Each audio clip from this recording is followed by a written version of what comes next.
Let's create an absolutely selfish world. That means what I want for myself, I want for everybody in the world.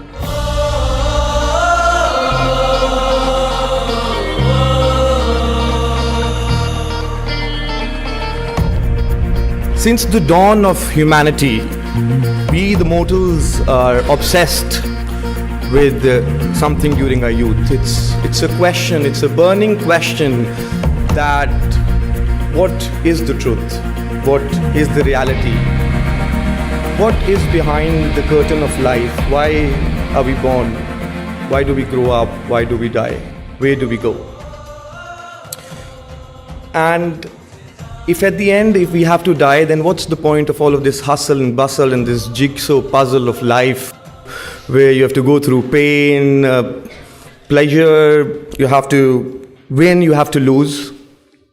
We've been struggling through with this question for generations, and then we are bestowed upon oracles, prophets, saints, gurus, and then in an awe and in a shock, we ask them questions. We want to listen to their answers. We want to soak in their wisdom, only for the pursuit of truth.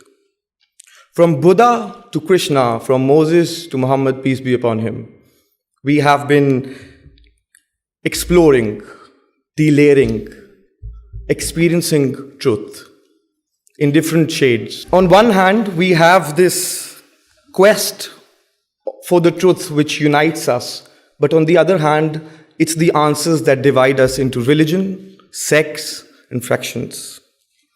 And there have been many extraordinary people who've come to this world and who have an access to the window of the unseen.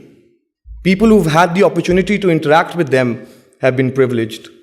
And I must say, every single one of you sitting here today is privileged because we have the presence of Sadhguru with us.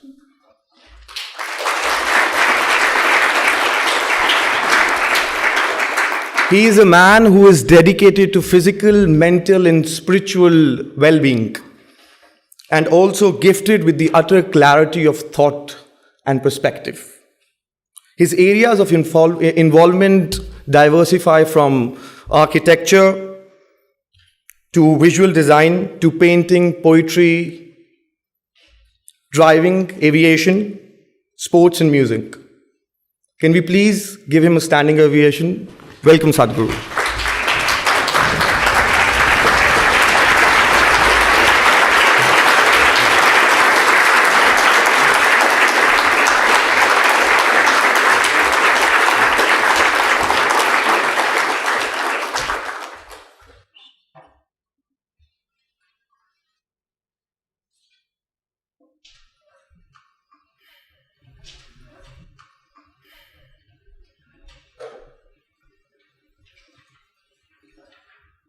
Jananam sukadham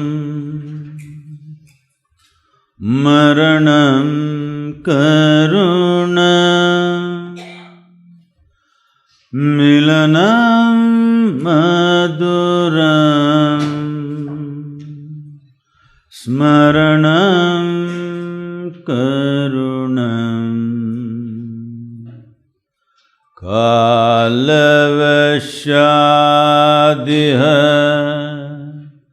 sakalam karunam samayadipate akilam karunam. Good afternoon, everyone. I said good afternoon. I thought you're not already on talking terms with me. Well, if I can just explain the chant, what it is well, Bilal was raising these questions, why are we born, from where we come, where we go, all this. Well, we can get to those questions later, but right now, what are we here as we sit here? What we call our life is, on one level, just a combination of two things: time and energy. Time is rolling away for all of us at the same pace. You can't hold it. You can't stop it, you can't accumulate it.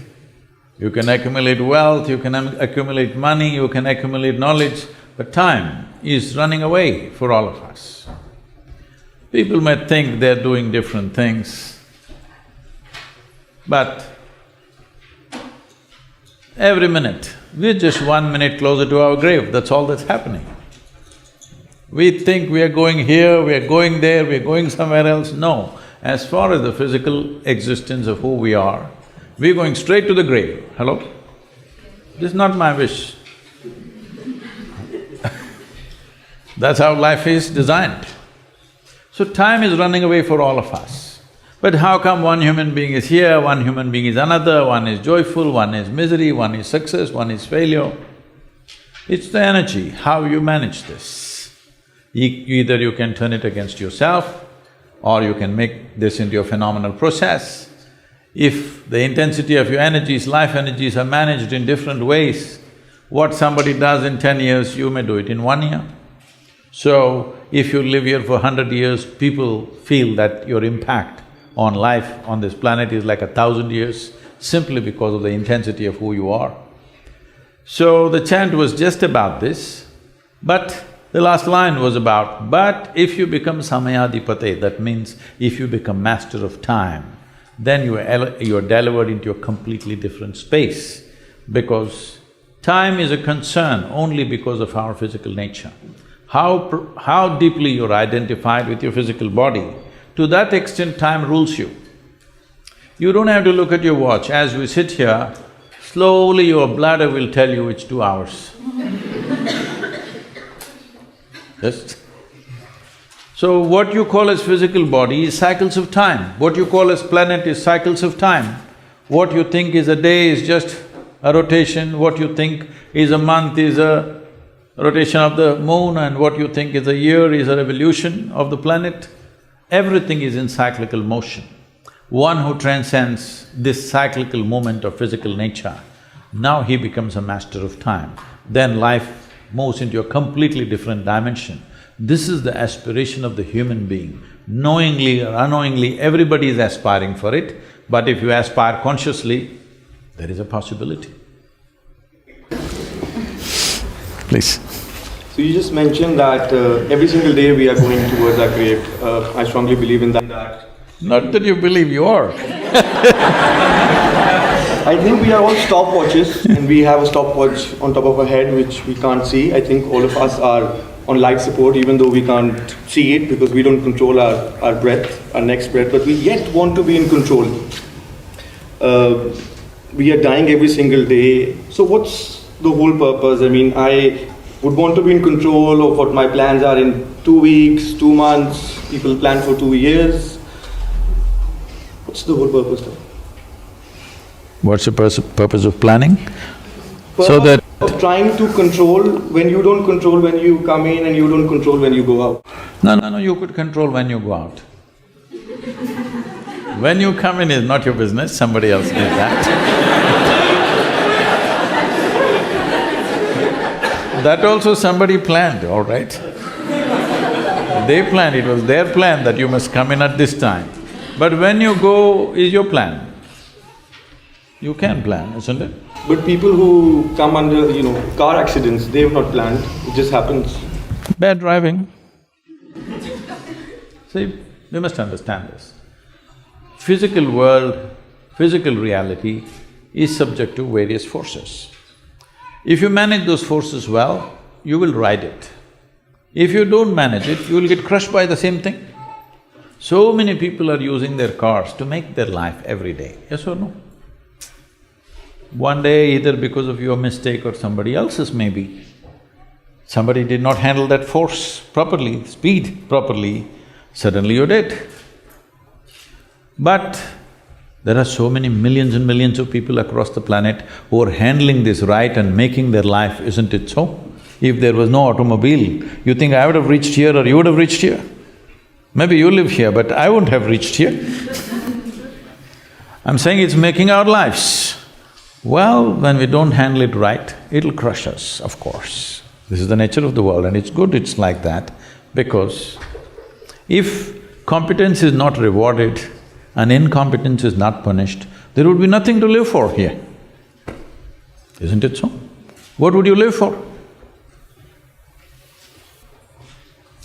So if I'm sitting on a plane and the plane crashes, I'm not controlling that. It is 737 then.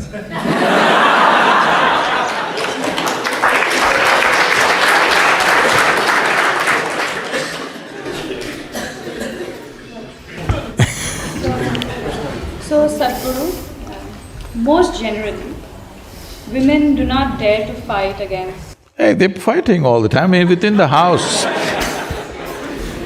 the place of the fighting, which is where I'm coming. So they do not dare to fight against few corrupt police system and bureaucracy. I come from India, so I'm talking in terms of my country. When logic fails, women like I face threats that malign and question our chastity in the process. How do I win this over and still keep continuing to voice out, especially in places like a police station, being a woman? You shouldn't be going to the police station. A lot of people don't go to the police station. You all go to the police station?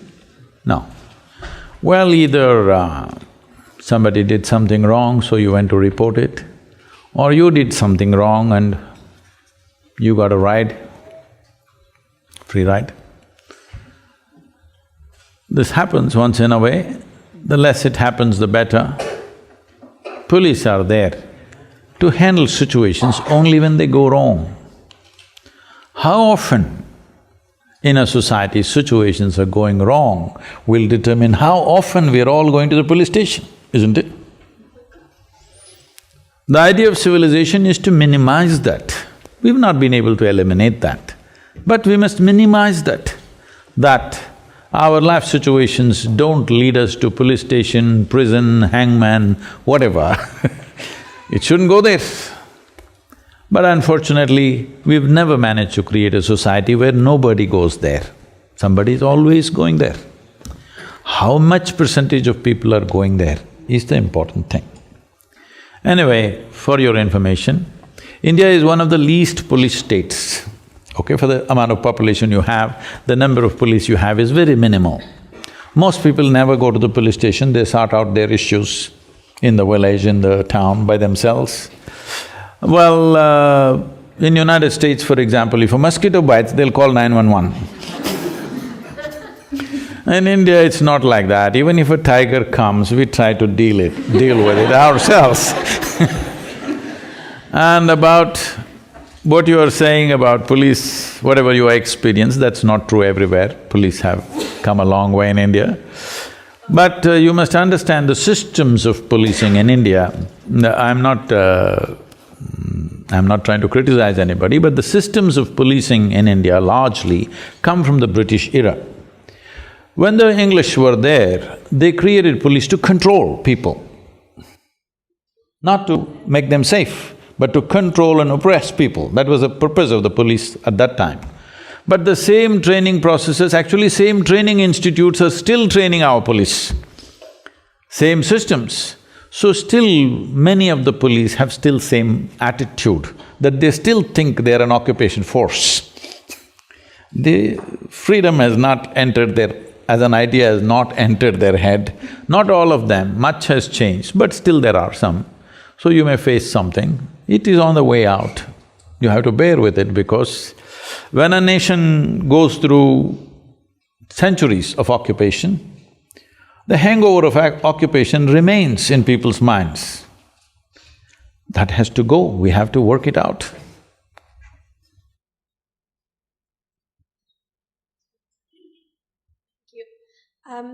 My question is on competition, and as most of the students here would know, LSE has a very intense culture of competition, and a lot of the students who come here have always been at the top of their class, and once they come here, they continue… How can everybody be at the top of their class? What does it mean? They sit there? All different classes.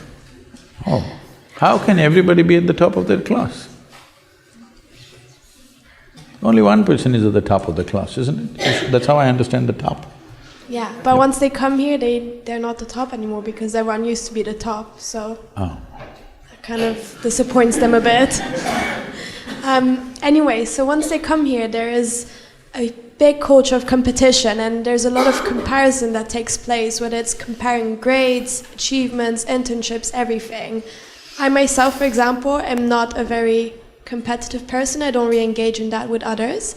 But being in this hyper-competitive environment, I sometimes question myself, should I be more competitive? So my question for you is, what is the meaning of competition both for individuals and society? And does competition make us grow and evolve, or should we solely focus on ourselves? Those who do not have any sense of their own competence will become competitive because their only pleasure is being one step ahead of somebody else. I am on top of the class, what does it mean? And you say, I have known this. When I was in school, can I tell you a small incident in school? I went there only when it's really necessary. So, I remember, I don't know, maybe at this level you're not, but in schools maybe it's still there, I don't know the practice. It always was a yellow-colored card. And every month this card is given to you, your report card. And I see some children are strutting around because they are first, second, something. Some are sitting in some corner and crying, they're afraid to go home, I don't know what they got. As far as I was concerned, it was given to me, I just took it and gave it to my father. I never once opened and saw, because I thought this was a transaction between the teacher and my father. I was not going to look into that. And I was quite certain what would be there in it, as far as the numbers are concerned, because it was always 6 zeros. Because I never wrote a single word in the test paper. That was the rule for me. But apart from the 6 zeros, the teachers wrote some literature in my report cards. So I give it to my father, he opens it and he just blows up every time. I just look at him, what happened? Just a card between… I don't know, it's some… I thought it's a love letter from my teacher to my father, but he blows up every time he sees that. Because why I'm saying this to you is, being better than somebody, if it's a pleasure for you, you enjoy other people's failures. I call that sickness. It's not sickness. You, as a life, you want to be at your fullest. You have a right to be. Every life in creation, from a worm, insect, bird, animal, even a plant and tree, all striving to their best, isn't it? You also. But why are you concerned whether somebody is behind you?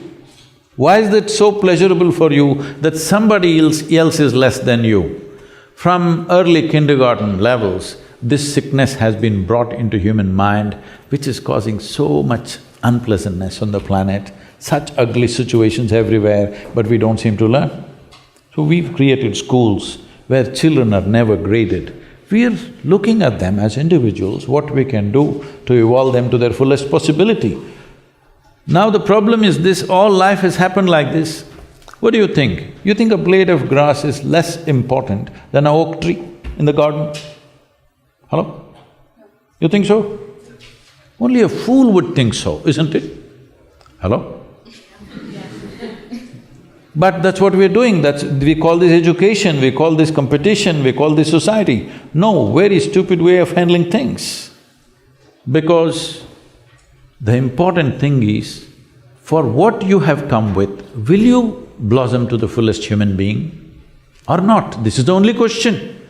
This doesn't need anything other than constantly nourishing the atmosphere, not even the person. If you want a plant to grow, you don't do anything to the plant, you just take care of the soil, the atmosphere, the ambience.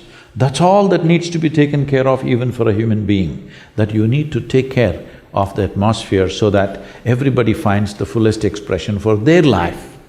The moment you think you want to be better than somebody else, You've gotten sick in some way, and this sickness has permeated into the world in a huge way, and we think this is the way to become, to achieve something in our life. So if everybody is lame, you're a little faster and you think you're doing fantastic.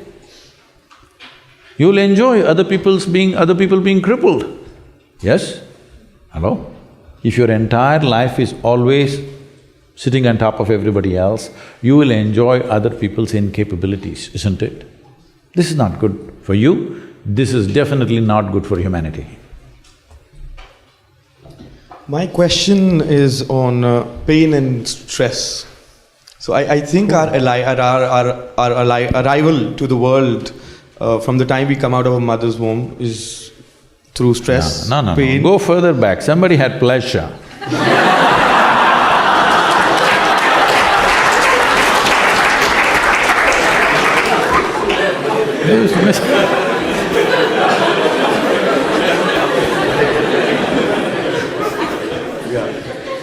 And even a mother, when she delivers, in spite of extreme pain in the body, you see mothers are delirious, ecstatic. Yes or no? Tears of ecstasy, they're all dripping, though physically they've gone through an enormous amount of pain. So don't say your life started with pain, no, it's not so. Okay. So this is what I wanted to come to, that pain I think leads to prosperity, everything… I think pain leads to prosperity, and in life if you have goals, they have a price tag that includes pain, hard work, resilience. And when this is the case, then why do a lot of people shy away from stress? Because on an individual level, up until I am alive, I want to achieve goals, and it will come with a lot of stress and pain. And then I can rest when I'm below, because I'll spend more time in the grave than I will outside the grave. Do you think this is the right mentality, or what is your comments on this approach? This is a sure way to mess yourself up. This is a serious mistake a whole generations of people have done, that if you study, how should you study? Hard, you must study hard. If you work, how should you work? You must work hard. Why didn't they tell you, you must study joyfully? Why didn't they tell you, you must work lovingly? No, you must do everything hard, and then you complain. You complain about everything in life because you're doing everything hard. There is substantial medical and scientific evidence to show you, only when you're in pleasant states of experience does your body and your brain work at their best. Is that important for you to perform any activity in life well, that your body and your brains are working well? Hello? Is it important? Tell me, if you're stressed and anxious, does your body and brains work at their best? Our body can get immune to it, and that is how, like in the gym, when I stress my muscle, it grows when it breaks. So like that, we can also get ourselves immune. No, even if you joyfully run, climb a mountain, play a game, still muscle will get well. Hello? So under stress, it would get better, it would break and then it will build better together. No. See, stress means you're always finding more and more exotic words for this. Somebody says stress, somebody says tension, somebody says anxiety, and goes further, all right? There are many names. There are some 72, 74 different kinds of mental ailments so today that they've identified. Lots of exotic names. Essentially, it's just this: your intelligence is turned against you. Once your intelligence is turned against you, no power in the universe can save you, that's all. If your intelligence was working for you, would you keep this blissful or stressful? Please tell me. You make your choice, I'm going to bless you right now. If your intelligence was functioning for you, what is your choice for yourself? Blissfulness or stressfulness? What you want for your neighbor may be debatable. We are neighbors elsewhere.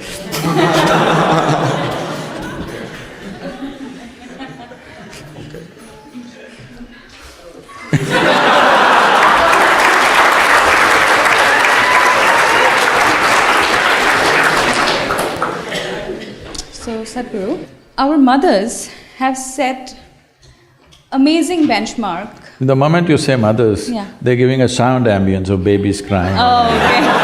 Perfect. That's the halo effect, I think. Yeah. So they've set quite a big benchmark of being an ideal wife. However, I, or girls of my generation, feel that we cannot be as good as wife as my mother has been, or our mothers have been. So should I feel that I am falling short of in my personal life, or should I feel that I'm not giving enough justice to my marriage once I'm married? How should I feel about this? You know, our center in the United States is in Tennessee. Tennessee is a little one kind of state, okay. Mary Makowski, that's not Romanian, right? Okay. Mary Makowski got married. And after their honeymoon, they came home and she threatened him that she's going to make a dinner all by herself. I'm sorry, she said she'll make dinner for the new husband. And husband came home from work and she served the dinner and he put it in his mouth and slowly he was chewing on it and went into profound thought. Then she was very excited about this dinner and she said, there are only two things my mother taught me how to cook, the meatloaf and the apple pie. Then he looked at her and said, darling, which one is this? So, your mother, your grandmother, how they made good wives? Largely it was believed the way to a man's heart is through his stomach. Today your husband will call Uber Eats and whatever, Quick Picks and this and that and Swiggies and whatever, all right? So, you can't make a good wife based on how your grandmother became a good wife. You can't become a good wife based on how your mother became a good wife. Situations have changed, expectations have changed. It's not in the stomach anymore. For some it's gone up into the head, for some it's gone further south. Yes? So, you don't do that. Essentially, what a husband and wife means is, because you're not geared, most people are not geared, very few people in this world are geared to make this journey of life all by themselves. They're organized enough within themselves totally. They never feel anything missing in their life because they've made themselves like that. But most people need somebody else to lean on. Either emotionally, psychologically, there are needs in a human being, physical needs, psychological needs, emotional needs, maybe social needs, economic needs, variety of needs. To fulfill these needs, you want to find one person that you can depend on. Because it's very difficult even to find one person with whom you can share everything that you have, your body, mind, emotion and works. So this is the idea. Formalizing it is so that every time you get some little friction, you don't fall apart, so little tying up so that things don't fall apart very easily, all right? Nothing else. The biggest mistake humanity made was, they started saying marriages are made in heaven, that's why it's such a mess. No, it's done here. If you see, marriages are made between us and we took responsibility for who we are, we could have made it work, but the damn thing is made in heaven. Not suitable here, it's because it's alien stuff. Everything is a mess because you think it's made elsewhere by somebody else. If you understand it's made by you for your well-being, to fulfill your needs and your purposes so that you can go through this journey of life with least amount of trouble and friction, then you would handle it more responsibly, isn't it? And according to contemporary needs, not how your grandmother did her marriage, You can't do it that way because expectations and situations have completely altered themselves. So, if you hold somebody who is your friend and who is your need, you must understand. You are in this relationship because you need. Maybe the other person also needs, but that's from their side. As far as you are concerned, you made this relationship because you need it badly, isn't it? If you understand and you're always grateful for this, that somebody is fulfilling all your need, you would handle it well. You wouldn't make a misery out of it. But now you think somebody else needs you, then you'll make a mess out of it. You understand, you need it. Well, the other person also needs to understand he needs it. Now there is a cohesion. If you think, oh, you need me, so I'm going to exploit you. No, this is not about you squeezing happiness out of somebody or they squeezing happiness out of you. If two happy people meet, then there can be something wonderful happening between them. But you are a misery and you think somebody else should be the source of your happiness, well, it'll multiply. Can I quickly add on this, because I think we share the border and the culture. I can relate to what she's saying. So I think what she meant is that our mothers have put certain expectations, and that is, as men, what we have seen as well growing up.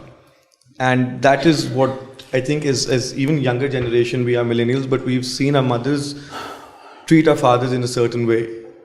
And maybe as men, we also do expect that now.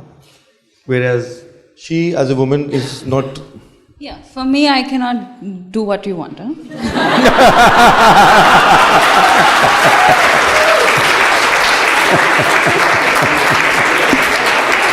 And if my future husband is seeing this… She is from the wrong side of the border.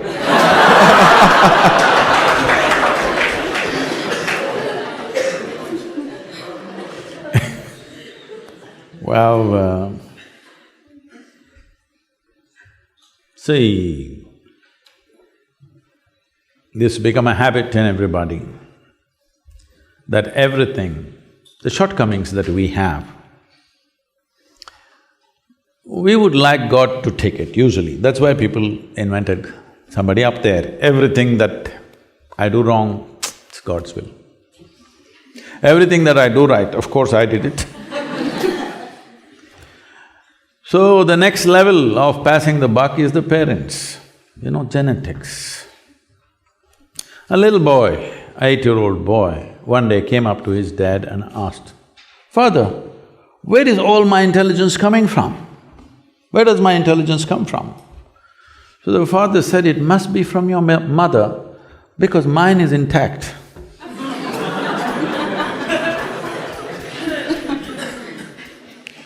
So, everybody wants to pass it somewhere. This is the most fundamental thing. If you want to blossom as a human being, this is the most fundamental thing, that you understand. For everything that you are and everything that you are not is fundamentally your responsibility. All the things that you are, all the things that you are not yet, only if you see I'm responsible, you'll explore the full depth of possibilities that you hold. Otherwise, I got bad genes, so what can I do? God is, sitting and standing, you guys are talking God, this is happening everywhere, in different ways, in some cultures more, some cultures less. Whenever something doesn't happen, God's will. This has to stop. This is my fundamental mission. Religion to responsibility. Only when every human being sees, for all the damn things that we are and all the things that we are not, we are responsible, we could become a great society, a great humanity, a great generation of people. Otherwise, everything that we do, of course, very proud of that. Whatever we could not do, how convenient is it? If that is not invisible, of course, parents, next level. No, you must understand this. Whatever has come to you, whichever way it's come to you, still what you make out of it is still yours, isn't it? Hello? Whole lot of people, even if you bowl a googly, they hit a sixer, some of them. You know what I'm talking? Even if the worst ball is bowled to you, you still make much out of it if you know how to do it, isn't it? A whole lot of people, when the worst possible situations were thrown at them in their lives, they have risen into phenomenal human beings, haven't they? Huh? You have examples, Mahatma Gandhis, Nelson Mandelas, many like this all over the world at different levels. These may be famous ones, but there are many unknown ones all over the place, isn't it so? In every society, there are many men and women like this. When the worst of situations were thrown at them, the best came out of them. But others complained, others pointed fingers at somebody else, some took it upon themselves. Look at nature and see, if you throw the worst kind of filth to a flowering plant, see, this is what comes out. If you throw filth, fragrance will come out. Should this not be your intelligence too? What world throws at you is not your choice. Something gets thrown at you. What you make out of it is yours, 100%. Sadhguru, I think we today live in a society that is very goal-oriented, and we constantly… sorry. I'm the one who's losing my voice, not… And I think we constantly look for numbers and tangible things to prove our achievements. And I think that people get so obsessed with their end goals that they forget to enjoy the process. For example, at LSE, a lot of people see their degree as a means to an end, and as a result, they forget to enjoy their time while they're here because all they think is like, oh, that career that this degree is going to bring me, or that place that this degree is going to bring me to. And so my question for you is, which is more important, the process or the end goal? And are we able to move forward if we only focus on the process? See, that's because a whole lot of people have kind of wrongly conceived that life is some kind of a race. If life is a race, of course you must win. If you win, what should happen? You must get to the finish line first.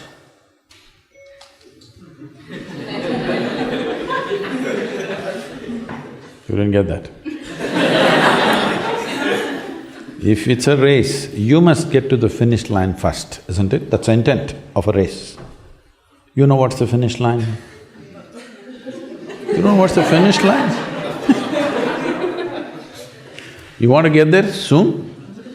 No, we don't want to get there soon, isn't it? We will get there, we know, but we're not in a rush to get there, we do our best to see that we don't get there soon. So definitely this is not a race. So what is it that every human being is trying to achieve?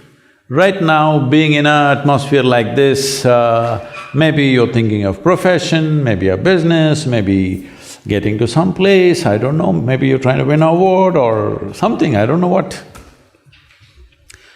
But you must understand, whether it's money or wealth or recognition, fame, name, whatever it is, essentially what you're trying to do is, you want to experience life a little more than the way it is right now. Somebody thinks it'll happen with knowledge, somebody thinks it'll happen with money, somebody thinks it'll happen with pleasure, somebody thinks it'll happen with, relationships or something else, doing something in the world, or somebody thinks it'll happen only when they go to heaven. But all of them are seeking the same thing. I want you to understand, the man who goes to the bar and the man who goes to the temple are seeking the same thing through different means, fulfillment, isn't it? Yes or no? I know, a lot of people don't like it. Hello? Religious people won't like it, but the fact of the matter is, everybody is seeking the same thing. You want your life to become larger than the way it is right now, isn't it? You want your experience of life to become more profound, more intense, more something. Why do you think half the people are on alcohol and drugs? Simply because they're seeking an experience. And they found chemicals are the easiest way to have a large experience. Tomorrow you're broken, that's another matter. But right now there is an experience. Why do people want to go to heaven? Because they think the experience out there is better than here. At least that's the marketing.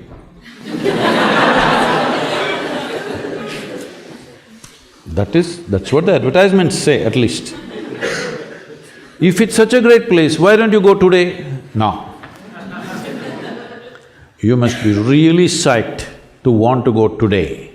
All others, just play with it to the extent it's comfortable. Just trying to handle heaven, they're just trying to handle their psychological situation with heaven as a fruit up there. Because if you remove it, they'll get fearful, where am I going then? But if you really believe it's a better place, you must be gone today before all these fools get there, isn't it? Hello? Because you want to be on the top of the class. So, we must understand this, that this is not a race.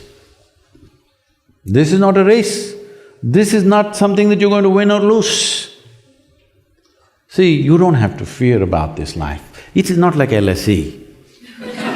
You understand? Only if you study to a certain extent, only if you do this project, only if you write this paper, you will pass. It's not like that. Everybody shall pass here. Hello?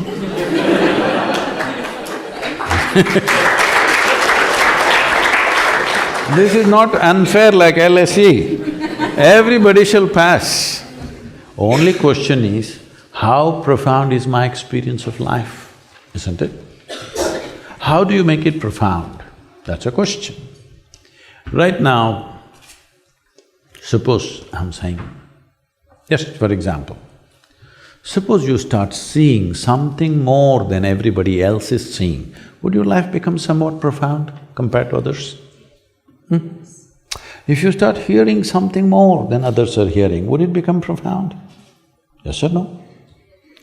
So essentially, it's enhancement of your perception which makes you profound.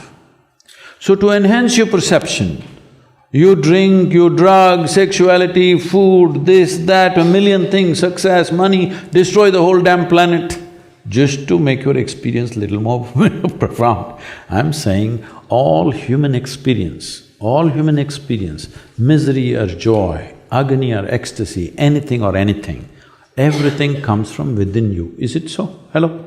Yes. The stimuli may be from outside, but both pain and pleasure comes from within you, isn't it? If you just take charge of the fundamental process of what generates experience within you, the seat of your experience, if you sit there consciously, you can create any experience you want. Look at my eyes, I'm always stoned. Yeah. Never touched a substance, but always like this only. People wonder, how is it Sadhguru, 18-20 hours a day, non-stop, 7 days of the week you're going on, you don't go crazy, how is it? Because I'm stoned all the time. Nothing seems to bother. Stoned on what? Please tell me. Is this human mechanism the most sophisticated and complex chemical factory on the planet? Is it? If you were a great manager of things, would you create very pleasurable chemistry or a messy chemistry? Because you decided you want to make it hard.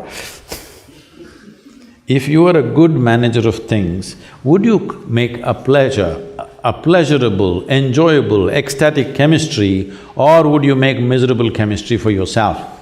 What would you do? Pleasurable, but… Ecstatic. Yeah, Yes. but the world wouldn't agree to that. The world would throw its own… Why should the world agree? Huh? Yeah. I'm blissed out. They don't agree, that's their problem. No, like, the world will still throw its struggles and They challenges. do, of course they do. Especially if the world is throwing things at you, is it not all the more important that you're blissed out? Hello? Of course. Especially the world has not necessarily by intention, they've become like that. Simply. Not necessarily because they hate you, simply people are throwing things at each other all the time. Especially when you're living in a world like that, is it not very important? If the outside situation is not conducive, you keep yourself absolutely conducive for life. Is this not very important? But most people do not even know how to sit here peacefully. Forget about ecstasy in their life, they've never seen that. You have to pump some chemical into them for them to know some sense of blissfulness, otherwise they don't know that. I'll tell you. Can I tell you a situation? Of course.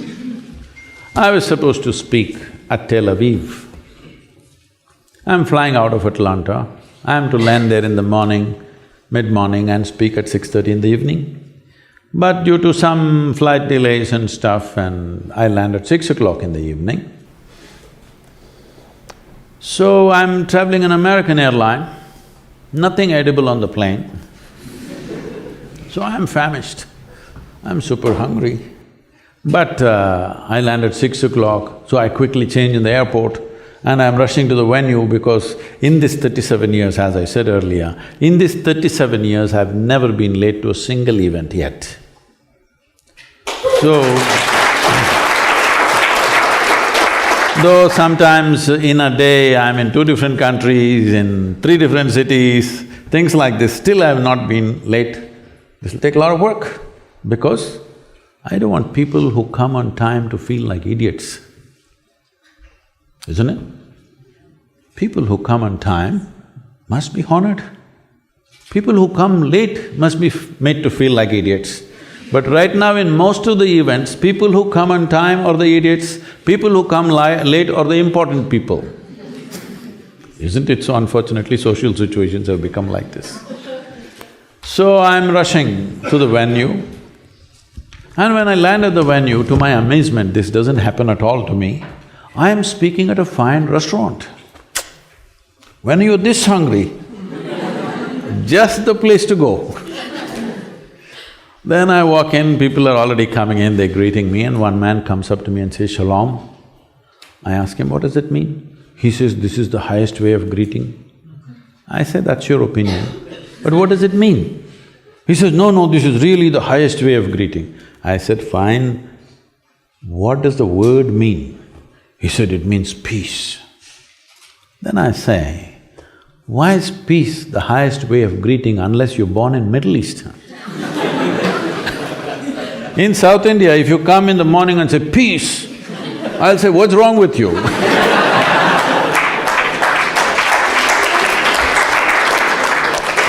So, anything we are deprived of, slowly we will export it to heaven. Today, if we say peace, we say divine peace. If you say love, divine love. If you say bliss, divine bliss.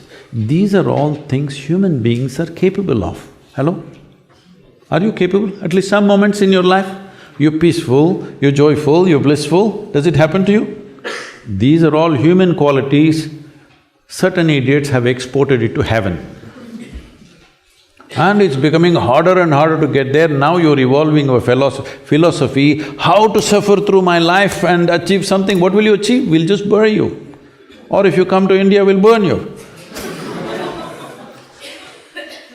But that will happen anyways, you are Yes. meant to… So anyway, it's going to happen. What is the most important thing? This life should find full expression in this limited amount of time that we have, isn't it? If you want to find full expression, there is substantial scientific and medical evidence to show you only when you're in pleasant states of experience will you find full expression to who you are. Does everybody endorse this, please? Hello? Many of you look too serious for me. Many people have become dead serious. When I look at the way they're walking on the street, I think they're practicing for the last pose. Please, I want to tell you, the last posture that you will have in your coffin or in your crematorium or wherever, believe me, it comes naturally. You don't have to practice it all your life.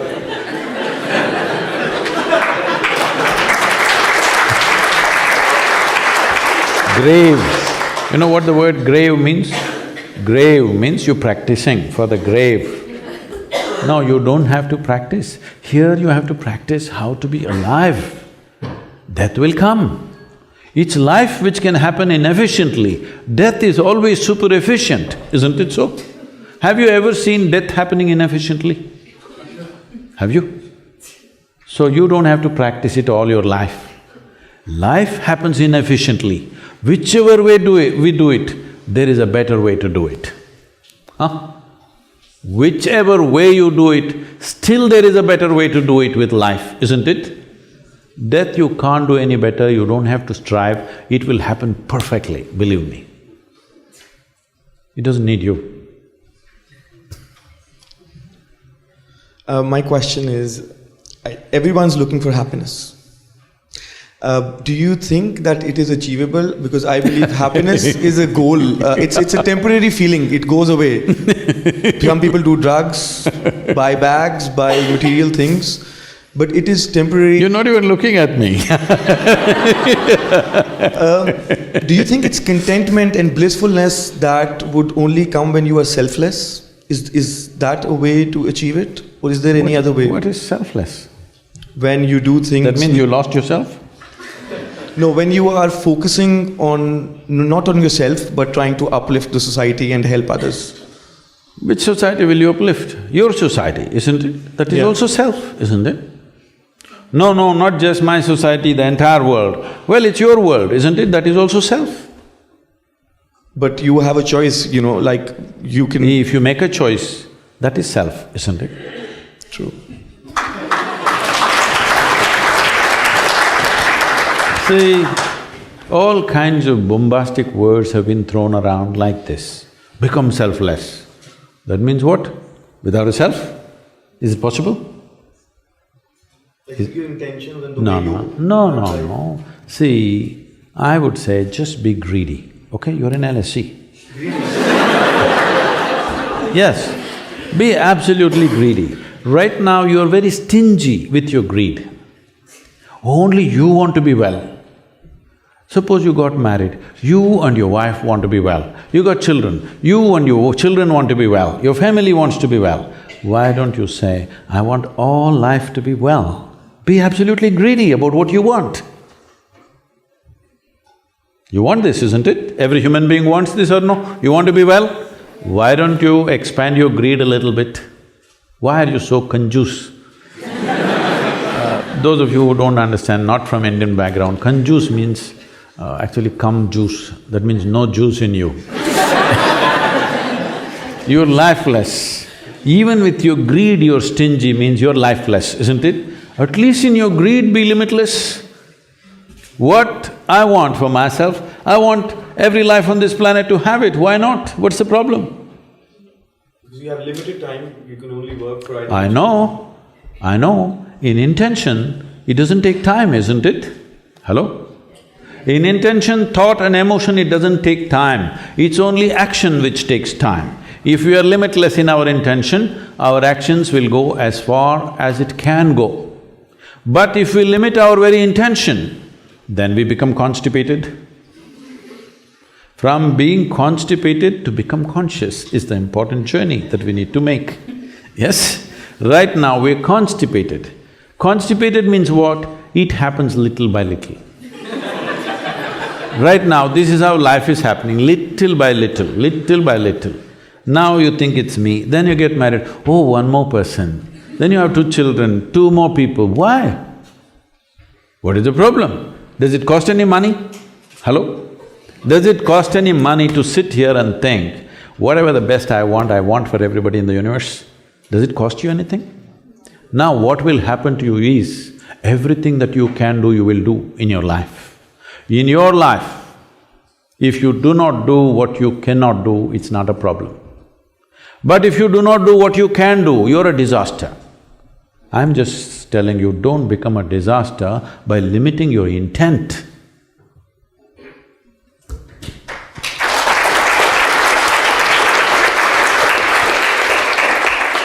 Sadhguru, we will talk a bit about what's going to happen. Closer, if you… We will talk a bit about what's going to happen soon, the Indian elections. Oh. So the last election was about Achhe Din, good days to come. This time it's about India-Pakistan conflict. So… India-Pakistan not in conflict. No. Just little love affair. The love-hate relationship. Blow hot, blow cold, blow… Yes, yes. So, few of us here are second-time voters. A lot of them are first-time voters. How do you think we should approach this? How do you think we should see this election coming, and how do you think we should decide on that? Is there a certain matrix or anything that we can use in order to understand our own decision-making for our elections, being millennials? You're asking me to make the judgment for you. No, I'm asking if you could… So this is one thing. Suppose in India, I give out a call, vote for this party or this person. I may be able to move maybe 50 million to 100 million votes. I will never do that, because the idea of a democracy and the idea of secret ballot is that every individual will think for themselves and vote. On 18th of April, I'm getting back all the way from United States just for one day to vote and again come back here. Wow, we should… And my daughter is in London at that time. I told her, you have to come back. So she's traveling just for one day to vote. So she asked me, whom should I vote for? I said, I won't tell you. Today, there is information everywhere. It's your business to access some information, what's happened in the last 5 years. Should we give them one more chance or not, is something that you have to make up your mind.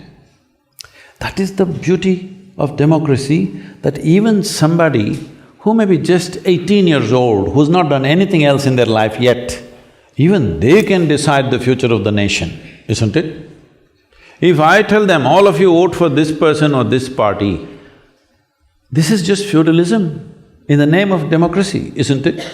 Whether you vote in the name of a religion or a caste or a guru or whatever, you have destroyed democracy. Democracy means every individual must think.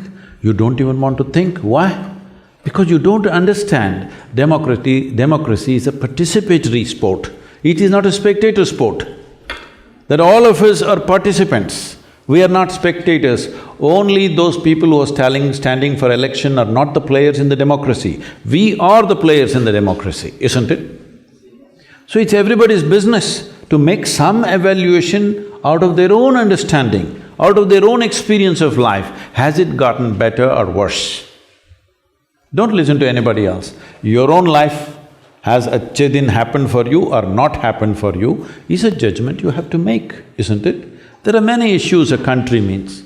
Fundamentally, there are security issues, there are economic issues, there are social issues, and then there may be individual issues of education, health, this, that, everything depending on which strata of society you belong to, right? Based on this, you cast your vote. It may be right, it may be wrong, that's not the point. The important thing is you are thinking for the nation. That is the important part of democratic process. In Tamil language, democracy means jananayakam. This means people are the leaders.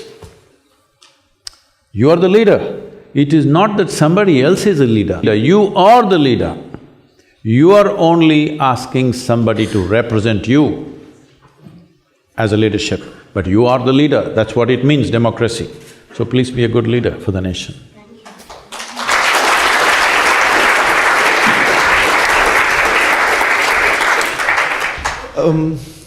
As a Pakistani who's studying with Indians here, and we live in harmony. Yeah, outside that region, they do wonderfully well together. Of course.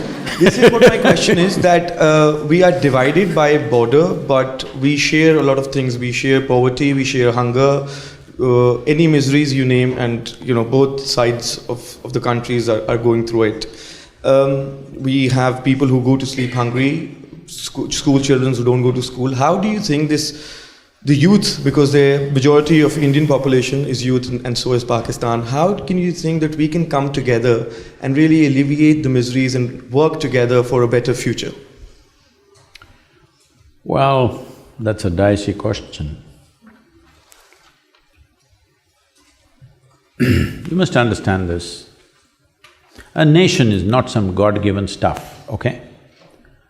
Only when you identify or make a nation on a religious basis, you may believe so. Otherwise, we know we made it. We write a constitution, not a God-given document. We wrote it, subject to amendments, subject to changes as it is required for the well-being of the people. So, what is a nation today in the world is, still we've not come to that place where we can all embrace each other and live as one nation, the entire planet. I wish someday we will get there, but you see, you're already Brexiting. See, what Europe has done in the last 15–20 years is a truly phenomenal, fantastic achievement. After World War I, World War II, nobody ever thought the Germans and the French and the Italians and the English could come together. Nobody imagined. Could you have imagined this in 1945? I'm asking you. No. But you achieved this European Union. It's not a small thing. Don't think it's just an economic arrangement. It's a huge evolution in human consciousness. Yes or no? Yes. But now you're Brexiting. You can say whatever, people have voted for it, all right? People have chosen because for some economic reason or some other fear of immigration or whatever, all right? I'm not trying to blame anybody for that, but I'm saying, similarly, this India, Pakistan, Bangladesh, this whole region, including Sri Lanka, Nepal, everything was like one nation. Though politically we were bit different nations, there were times when we were over 200 different political entities, but still we were one nation in culture, in many different ways, in our transactions together. But whatever reason, there's no point doing a historical postmortem and blame this person, this situation, that situation. It's happened. Somebody drew lines without considering the geography of the land, simply across rivers, across villages, across mountains, simply somebody drew lines, the kind of lines that you cannot defend, the kind of lines that needs constant engagement to keep it safe between the two nations. And above all,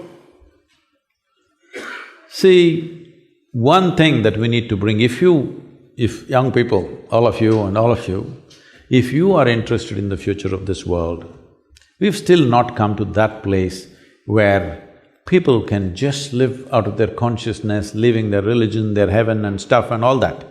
But we must do this much in your generation, the coming generation must do this much.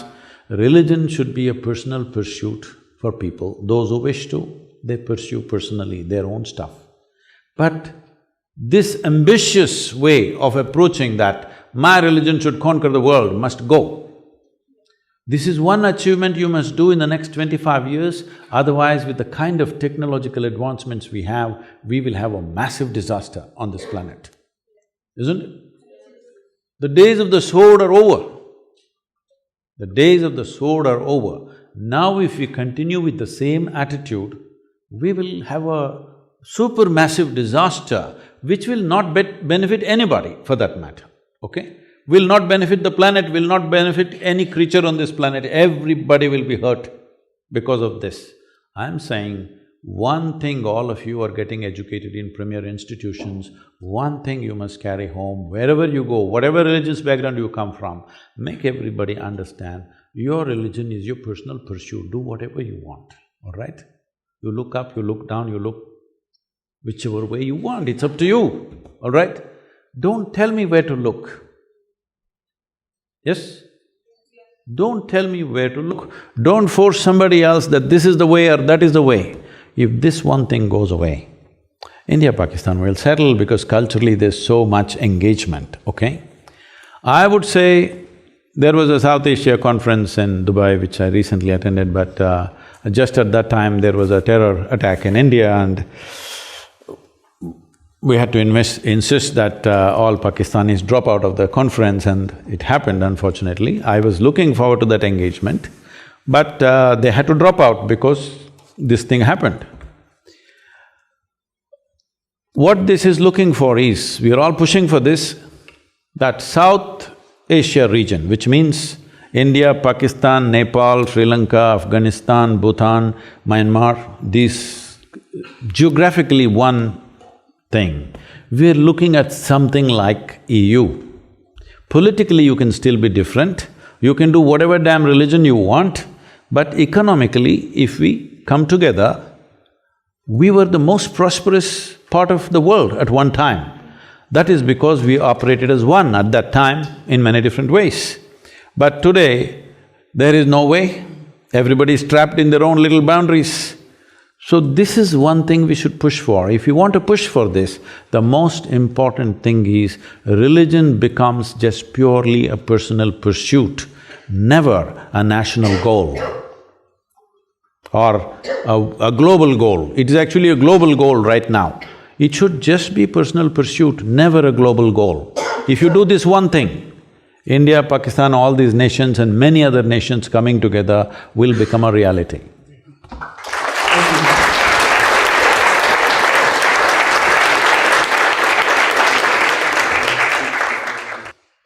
Thank you, Sadhguru, for the wisdom. We would now open up the questions for the floor, and if anyone… you can raise your hands. Thank you very much, Sadhguru, for the Where are exciting… you? Hey, I'm here. Okay.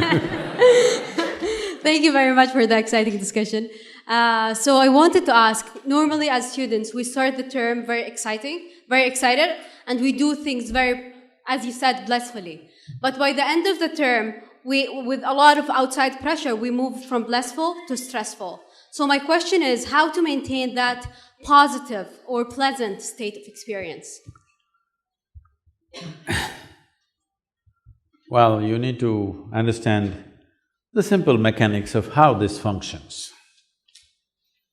See, now all of us are sitting. I don't want to pick on all of you. Let's say 3 or 4 of us are sitting here. Each one of us is sitting in our own different ways. The geometry of your body and your chemistry are very related. How you hold your body will determine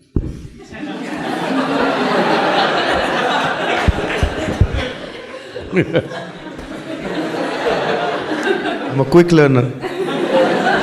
This also. No.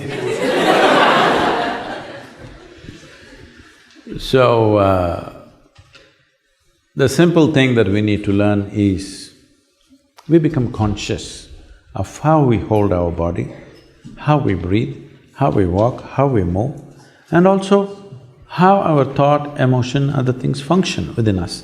It just takes… you have the necessary awareness and intelligence, it's just never been applied. You're busy applying it to the world. By applying it to the world, a few situations in the world may change, but your experience of life will not change. See, as a generation of people, never before another generation of people knew these kind of comforts and conveniences that all of us are enjoying, isn't it so?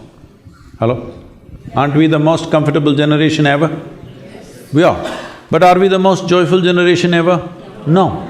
So obviously, by changing the outside situation, we can create comfort and convenience. You cannot create well-being, because human experience happens from within. This is not just a random thing, there is an entire science. As there is a science and technology to address external well-being, there is a whole science and technology to address inner well-being. Today our education systems… I'm sorry, I'm not making a critique of an institution like this. Our education system from kindergarten onwards, there is nothing about you. You're reading about the worm, you're reading about the butterfly, you're reading about the plant, you're reading about the globe, you're reading about other galaxies, nothing about this one. Yes?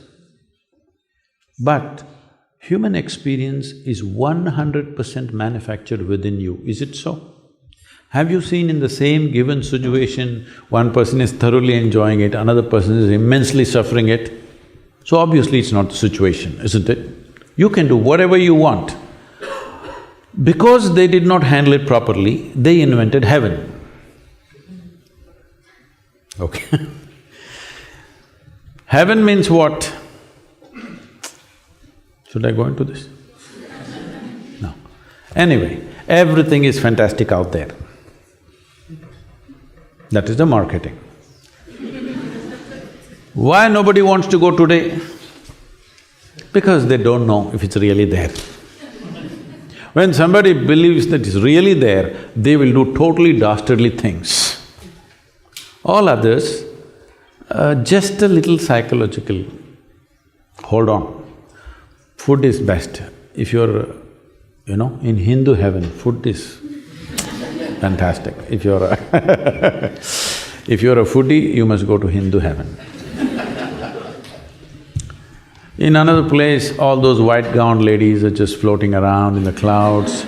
If you like that kind of ambience, you go there. In another place, you'll encounter virgin problems. If that's what you're looking forward to, that's where you go there. But you must understand this. You go there only… what is the qualification to go there? You have to die. Hello? Yes. Is it so? In LSE also? If you have to go to heaven, you have to die. When you die, we usually either burn or bury or cut you and put you to birds. Depending on your culture, we do whatever. One thing is, this body is a loan from this planet. When you're done with it, you must put it back. If you've not done anything ecologically sensitive, this is one thing you will do, all right? So you left your body here and went to heaven. When you don't have a body, what do you do with good food and virgins and all this stuff? I'm asking. These are all bodily issues, isn't it? Hello? When you have a body, all these things. So, I want to down the heavens. People should eat good food here. People should float around like angels here. Whatever lustful longings they have when they're young, they must finish it here. They should not become sick dreaming that something is waiting for them up there. What do you think? Should we down the heaven? And above all, do you have any proof? Do you have any proof to prove to me that you're not already in heaven and making a mess out of it? Do you have any proof? You're already in heaven making a terrible mess out of it. If you sort yourself out, you will see this will feel like heaven. Of all the planets we know, in whatever explorations we have done in this universe, this is the best place. Do you agree with me? Yes. You're already in heaven. Why are you such a mess? You need to sort this out. The only reason why you're such a mess is you're not fixed like other creatures. For all the other creatures, nature put two lines between which they live and die. But for human beings, there's only bottom line, there's no top line, that's what they're suffering. If you're suffering your limitations, I can understand. You're suffering your freedom, that is what is the disaster right now. If you were fixed like every creature, you wouldn't be stressed, isn't it? All other creatures are like this, stomach full, life settled. But you are made like this, stomach empty, only one problem, stomach full, 100 problems. This is simply because you are not able to handle your own faculties. We gave you a supercomputer, but you did not read the user's manual. That's all your problem is. Thank you. Namaskaram, Sadhguru. I would request you to please guide us more on the issue of whole interpretation of religion. As you said, that it has to be a personal matter. Religion as a concept, as you've mentioned before, it was a new concept for India and its surrounding places earlier. But people drew lines on those religious and social cultural aspects as well, and which eventually led to conflicts. So how do you see inner engineering, yoga, as the way of resolving that conflicts and turning towards the inner self and breaking the barriers of religion? Well, you want a prediction or you want a plan? Those who are incapable of making a plan and executing that plan always look forward to predictions. What prediction means is, you just hope it will happen. You are not willing to lend your life to make it happen. That's why I'm telling you, all of you young people should strive towards it. Of course, people will deride you, somebody wants to kill you. I have never abused anybody, but people want to kill me, death threats keep coming. What for? Simply because you ask questions for which they have no answers. I have never abused them, I have not abused their gods, I have not abused anything. I'm just asking questions. You went to heaven, all right, but without a body, so how are you going to eat food, good food, and how are you going to do anything with these virgins? What are you going to do when I ask them? Why are they feeling so insulted? So this is one way, for a long time it's been like this, for a couple of thousand years. One way to handle questions is kill the questioner. It's been an effective way till now, but no more. It's not going to work like that, because today not just one person is going to ask questions, 1 billion people will ask questions. Yes? Once you raise a question, the whole world knows this is a question and everybody will ask the question. There was a time where only one person raised the question in a village or a town and you killed him and the question was over. Those days are over. So this is why you don't have to abuse anybody, but you must ask relevant questions, isn't it? Hello? Daring, relevant questions. Whatever matters in our lives, should we not ask questions at least, even if you don't have answers? You don't have to abuse anybody, you don't have to deride anybody, but you must ask questions, because if you ask 3 intelligent questions, 90% of the scriptures on the planet and all the 3 heavens will collapse right now. With your blessing, I've started my journey. One question I'd like to share, that we meet people we meant to meet, or is it a destiny, luck or fate? Have you just fallen in love or something? Huh? No, because I don't want to disturb the romance.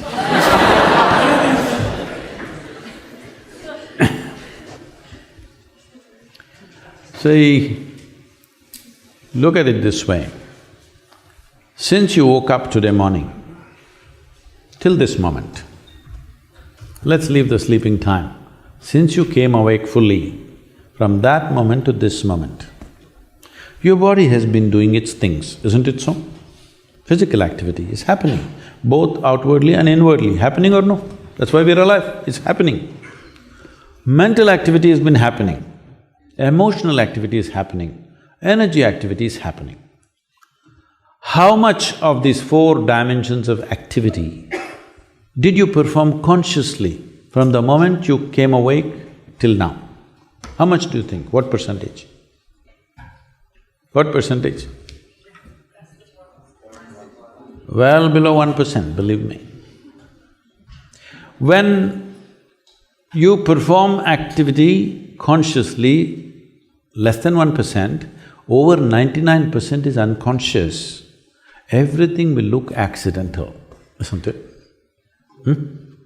Everything looks like divine intervention, because 99% of the time you're unconscious. Do one thing. When you drive today to wherever you drive, 99% of the time, close your eyes and drive. You will see how many people you will meet.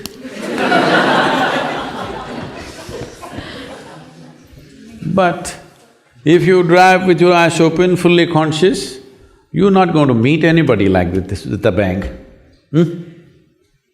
Things will happen in a completely different way. How conscious we are will determine how much of your destiny you determine.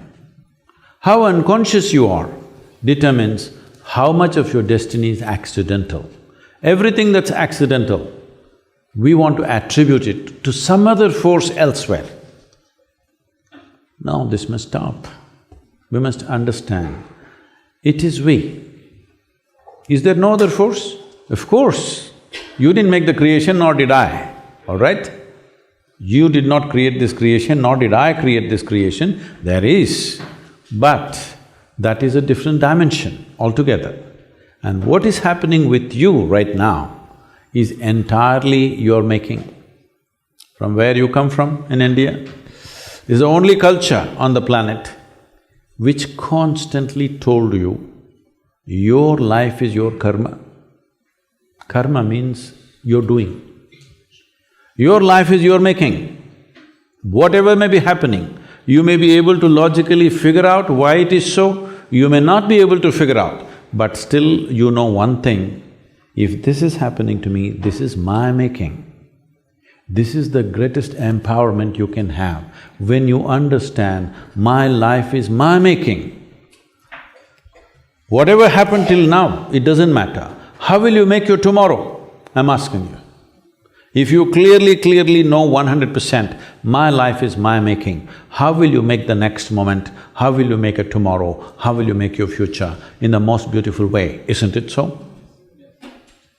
That's what needs to happen. So I have two questions, and one is related to the last thing Shoot you one at a said. time, I'm a simple guy. Okay. Because you were just talking about our life Little closer. Yeah. Sorry. So that we make our lives, right? And what about the people that have it very hard? What about the people that are exploited sexually? What about the people that have been like in the worst scenarios for many years of drudgery? I think it's so unfair. I do agree with it, but I think it's unfair to say that this is the responsibility of the individual to be okay. Because for some people it's just so much harder. See, I made a simple statement, you're making a philosophy out of it. Okay. Okay, there are many segments of society, please. Thank you. There is a second question. You can hold on to the microphone and sit down, it's okay. See, there are various levels of life happening on the planet. In London city, there are richest people living in highest levels of pleasure and comfort. There are people who are living the worst possible life within this city, yes or no? Yes. You don't have to go all over the world to see that, right here.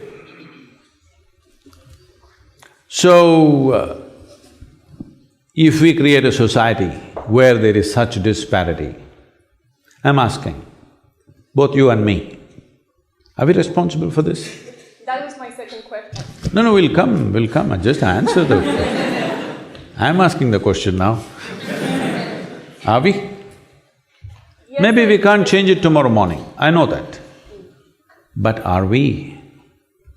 If we see we are, we will start working towards a solution. Otherwise, we'll try to make a living out of problems. A whole lot of people in this world have invested so much in the problems, they're only making a living out of problems, evolving philosophies of problems. The only thing that matters is a solution, isn't it? Huh? Not in how many ways we glorify the problem. The only and only thing that matters when there is suffering for a human being is a solution. Yes or no? Whether it comes from up, down, whichever way the hell it comes, who cares? Whether it comes from heaven or hell, we don't care. When somebody is in some state of suffering, the only thing that matters is a solution. So if solutions have to happen, who created the problems? You can say it's this guy or this person or that person. No, we as human beings have bred problems, isn't it? When I have a glass of water, I'm not willing to share it with the person sitting next to me. Why do you expect a man who has $1 billion to share it with somebody? I'm asking. Hello? When you are not willing to share the little things that you have a philosophy, why are the rich people not sharing it with the poor people? They will not. Because your argument is, but I don't have enough. But even they don't have enough. They may have $100 billion, but they don't have enough, that's what you need to understand. This is the nature of human being. You may think they have too much, but they don't have enough. As you don't have enough, nobody has enough in this world. Yes or no? Yes. Only thing is just this, that's why I told you, your service, sacrifice, selflessness, all these things, these are all con jobs. That's why I told you, at least what is the worst in you? Your greed. Expand your greed towards everybody's well-being. We can work towards it. Will all the problems go away tomorrow morning? No, we can only work towards it, isn't it? If all of us work towards it, will it go away? Yes. Hello? Yes. If every one of us really strive towards it, will it go away? Yes, it will, isn't it? Will it or will it not? It will. But till now, the problem has always been about how to get all the human beings on one page. There are different nations, there are different races, there are different religions, skin color, this nonsense, that nonsense, every kind, all right? For the first time, for the very first time in the history of humanity, two things have happened. One thing is, our survival is better organized than ever before. There is enough resource, technology, for every problem we have a solution at hand. And for the first time, we can sit here in this room and speak to the entire world. Never before this was possible. See, many people have come, he mentioned names, Rama, Krishna, Buddha, Jesus, this one, that one, all kinds of people. When they spoke, hardly 10 people heard. Yes or no? This is the first time you can sit here and speak to the entire world. When such a privilege is there, is it not your and my responsibility to say the right things to put all human beings on one page? Hello? If we do this, because never before this was possible, now it is possible. As a generation, will we make it possible, or we just a whine generation pointing fingers at each other and we will die like this? This is the choice we have. This is the reason why I'm going from university to university, though I avoided every damn university when I was your age. Now I'm going to university because this is an opportunity which is for the first time in the history of humanity, that if we want to change something, we can, because we have the resource, we have the technology, we have the capability, and we can share this with the entire world. Never this was possible. Please, let's make it happen.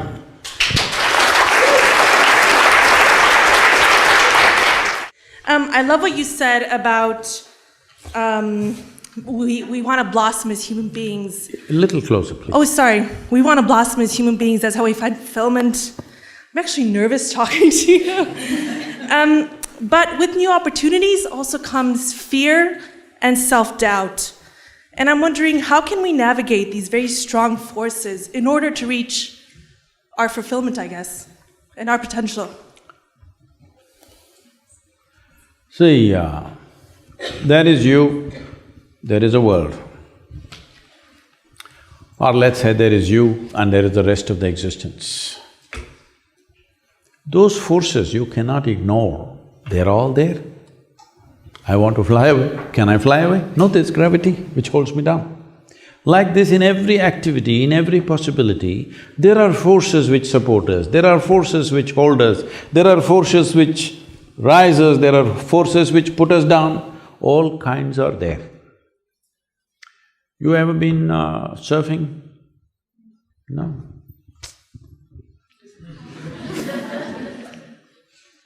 Okay, if you go either windsurfing or hang gliding or ocean surfing, somebody rides the wave. Somebody who doesn't figure it out gets crushed by the same wave, isn't it so? Hello? Somebody just riding on the wave, somebody else drowning beneath the wave. Same wave, isn't it? What is the difference, do you think? Somebody figured it out. Somebody did not pay enough attention to figure it out. The most fundamental thing that you need to figure out is not the waves, not the wind, not the sunlight. The most fundamental thing that you need to figure out is, how does this function? Now you're talking about your fears, your anxieties, your struggles. These are not waves and wind and fire and something else. These are just your own thoughts and emotions, isn't it? See, please I'll make it extremely simple for you. Human beings are suffering, all right? Variety of suffering. There's a champion sitting there.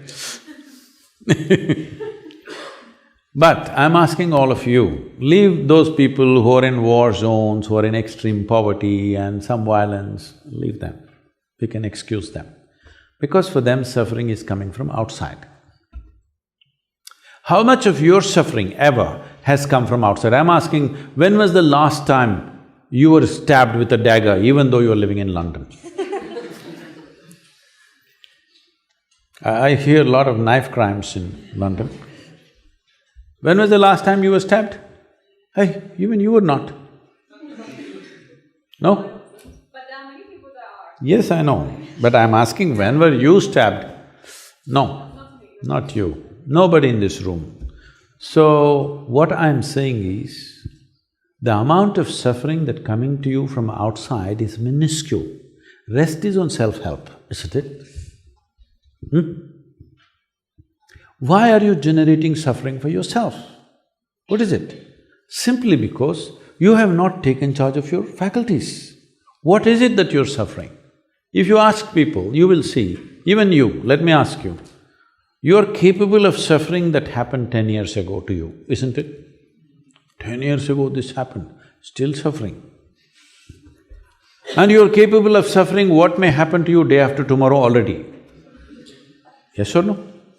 So you are not suffering life. Let me make this very clear to you. You are not suffering life.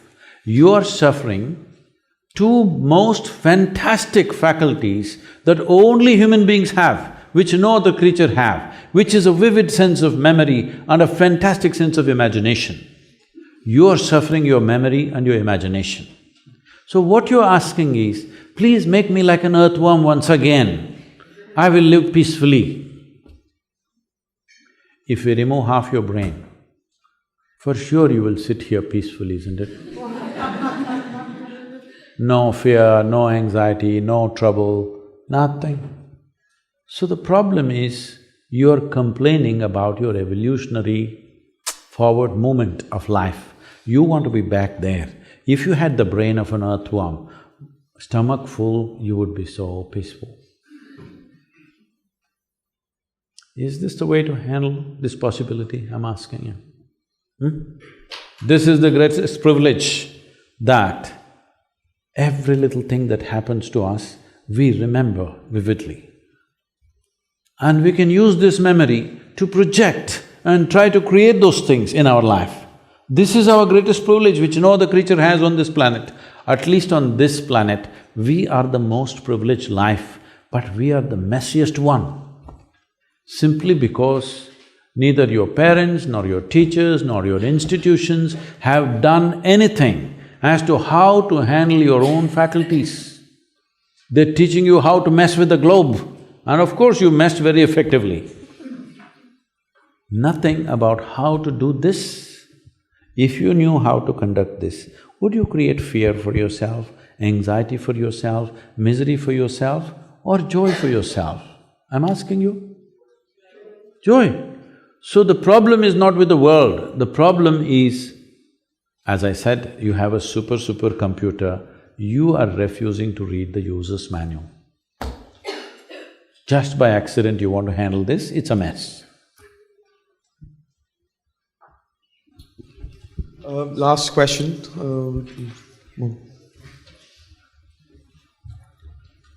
Hi, thank you very much. I'm extremely impressed, and I have a request, one request and one question. First, I will put forward my request. So, we want to be the lucky ones who are in the same room to experience the vibe and aura that Ranveer Singh did when you danced with him. So, would you do that for us here in LSC? Guys, I want you to clap if you're up for it.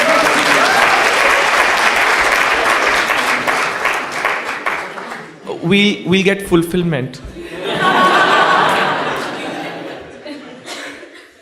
What's the question? After the dance or before that? Okay, my question. There are no so I'm musicians around. extremely. There's no rock band here, so… So I'm extremely impressed how you've said that religion shouldn't be a national goal. It should be something very personal, and we should talk about the right thing. But someone, as someone so many people look up to, don't you think you have a social responsibility to voice your concerns about some specific parties who are trying to spread religious extremism? Or because we can't please everyone, can we?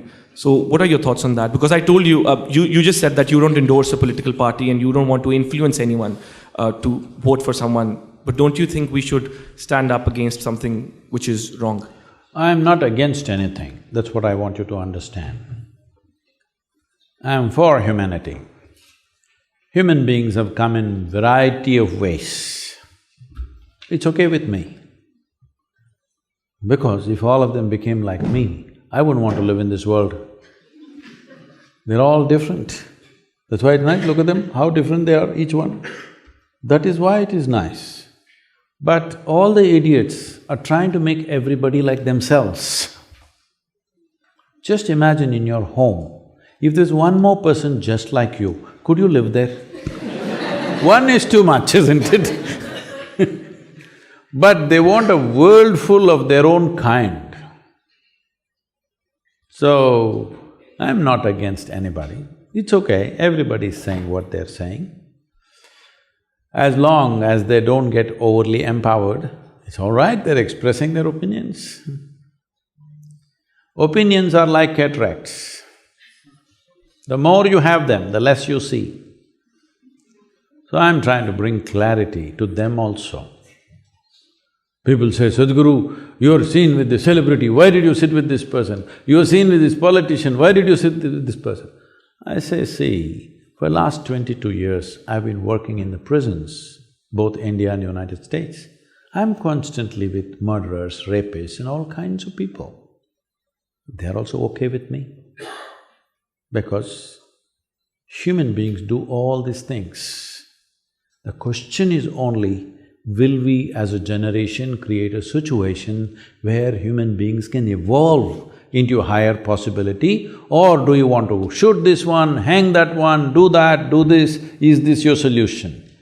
Believe me, those people who thought they are bringing solutions forcefully always cause the worst kind of situations on the planet. Yes or no? Those who believed that they're bringing a solution forcefully, they did the worst things, isn't it so? Those who believed they were going to send you to heaven, they did the worst things. Those who believed forcefully they will level everybody and bring equality, they did the most horrendous things on the planet.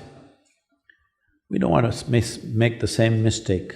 I want you to understand, those mistakes are no more affordable with modern weaponry and modern technology. Those mistakes are no more possible on this planet.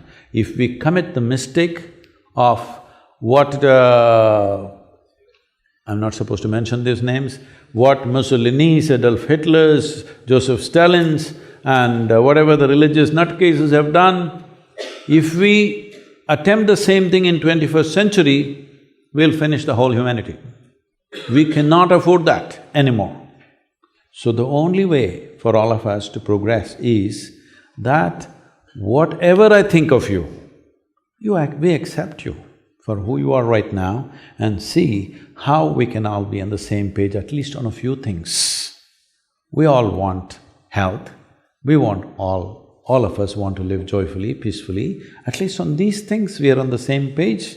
Well, you worship that god in the east, I worship this in the west, somebody worships something else, somebody else doesn't worship a damn thing.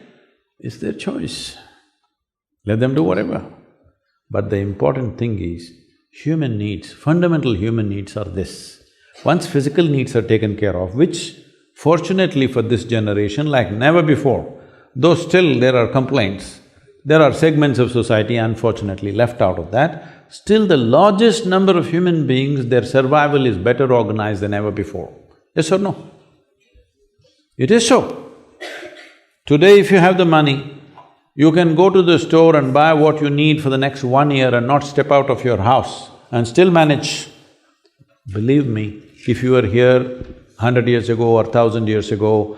If you want to start your day, you must take your bucket and walk a mile to River Thames to get your water. Most of you are not even fit to carry a bucket full of water for a mile anymore. Yes or no? So survival is better organized than ever before. Forever we've had problems of food, water, shelter, clothing. For the first time, all of you have 5 times more clothing than what your grandparents had. Yes or no? Huh? All of you have 5 times more clothing than what your grandparents had. You are also eating… Right now, how to eat less is the big deal. This is the first generation which has to be worried about how much to eat. Always every generation of people, when they sat down for a meal, they stuffed as much as they could into themselves because there was so much physical activity to do. If you see the last generations of people, how they ate, when they sat down for a meal, they would sit like this. In India they'll sit on the floor, they'll eat and it's full, and they'll eat little more and little more and little more because there is so much to do physically. If you don't eat like that, you'll run out of gas. Literally it's like gas, like filling the tank. You want to fill as much as you can. This is the first generation which has to be conscious of how much to consume because otherwise you'll become like a balloon because you're not doing anything. So everything is better organized than ever before. Survival is better than ever before. This is the time to transform human consciousness. To transform or to raise human consciousness, we are doing various levels of activity. One, you must sit through this in many different ways, otherwise you won't understand why we are doing variety of things for this purpose, because all these things have to be done. If you don't know all the pawns, there is no game. I want all of you to participate in whichever way you can to raise human consciousness, either by yourself or seek our help. We're doing many things across the world, please be a part of it. The important thing is, all human beings, if their focus is towards their well-being and everybody's well-being, irrespective of who they are. He's a bad neighbor for me, but I want him to be well, all right?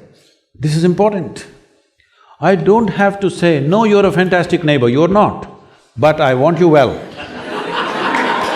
No, I'm not making a national commentary, please do not understand. Whether he's from Pakistan or from Kerala, it means the same thing. I'm saying, see, I don't have to say fantastic things about you. Yes, you're a bad neighbor, but I want you well, because I know if you are well, you will be fine with me. When you're not well, you will try to infect me with the same thing. It's very important, everybody around you are well if you want to be well, isn't it so? This is why I'm saying, be absolutely selfish. It is just that, why selfishness and greed also you're stingy? Why in that also you're stingy? At least in that you can be generous, you can't give away things, all right? At least be absolutely selfish, no? What I want for myself, I want for everybody.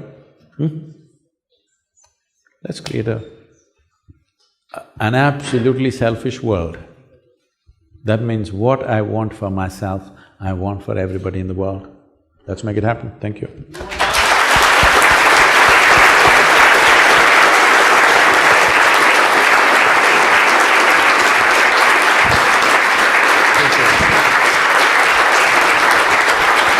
One request. I saw you were beating your foot like this. No, I was just testing if it can hold me, but… So would you like to entertain the request? There's no music here, please. Okay, that's fine, that's fine. Thank you thank you very much, Sadhguru. Thank you.